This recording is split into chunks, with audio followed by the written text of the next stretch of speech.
అనగనగా ఒక తోడేలు ఉండేది. అది అడవిలో జంతువుల్ని చంపి తిని దాని ఆకలి తీర్చుకునేది. ఒక్కోసారి మాత్రం ఎంత వెతికినా దానికి ఆహారం దొరికేది కాదు.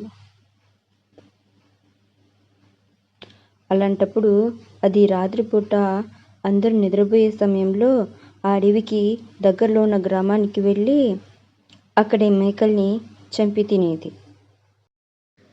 తోడేలు చేసే పనులన్నీ ఆ అడవిలో ఉండే ఓ కోతి కుతూహలంగా గమనించేది.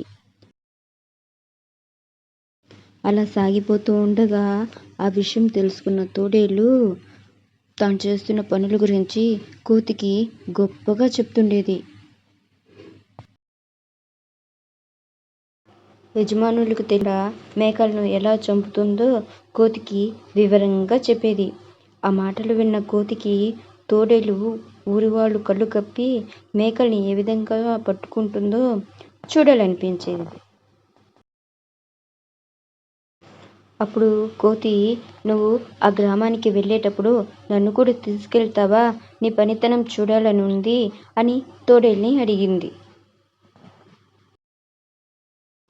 దానికి తోడేలు, ఈ రాత్రికే నిన్ను తీసుకువెళ్తాను, సిద్ధంగా ఉండు అని చెప్పింది. తన ముచ్చట తీరబోతున్నందుకు కోతి చాలా మురిసిపోయింది. ఈ లోపల తమ మేకలు మాయమవుతున్నాయని ఊళ్ళో ప్రజలు దాని గురించి మాట్లాడుకుంటున్నారు. అప్పుడప్పుడు కొన్ని మేకలు కనపడకుండా పోతున్నాయి. ఏమవుతుందో ఏంటో. మా ఇంట్లో కూడా మేకలు కనపడకుండా పోతున్నాయి. ఏం జరుగుతుంది ఈ ఊర్లో? ఎలా కనిపెట్టాలి అని అన్నాడు. దానికి ఇంకొక అతను, ఈ రాత్రికి మనం కాపలా ఉందాం, అసలు ఏం జరుగుతుందో తెలుసుకుందాం అని అన్నాడు. ఆ రోజు రాత్రి ఊరి వాళ్ళు మేకలకు కాపలాగా ఉన్నారు. ఆ విషయం తెలియని తోడేలు కోతితో కలిసి ఆ ఊర్లోకి వచ్చింది. మేకల్ని తినడానికి వాటి దగ్గరకు తోడేలు వెళ్ళటాన్ని ఆ ఊరు వాళ్ళు గమనించారు. మేకలు ఎలా మాయమవుతున్నాయో ఊరు వారికి అర్థమైంది. వెంటనే తోడేలు పైన కోతి పైన దాడి చేశారు.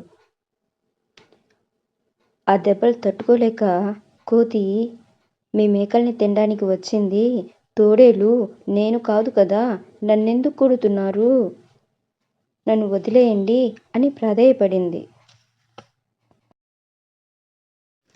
తోడేలుకి సహాయంగా వచ్చిన నిన్ను ఎలా విడిచిపెట్టాం అంటూ ఇంకాస్త గట్టిగా కొట్టసాగారు. అతడు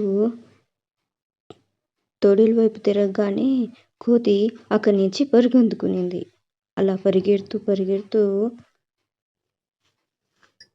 అడవికి చేరుకునింది.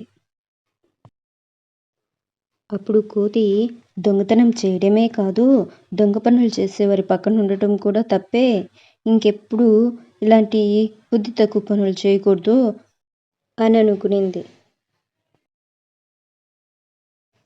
నీతి: చెడ్డవారి సావాసం ఎప్పటికైనా ప్రమాదకరం. ఈ వీడియో మీకు నచ్చితే లైక్ చేయండి, షేర్ చేయండి, తప్పకుండా సబ్స్క్రైబ్ చేయండి. Thank you for watching.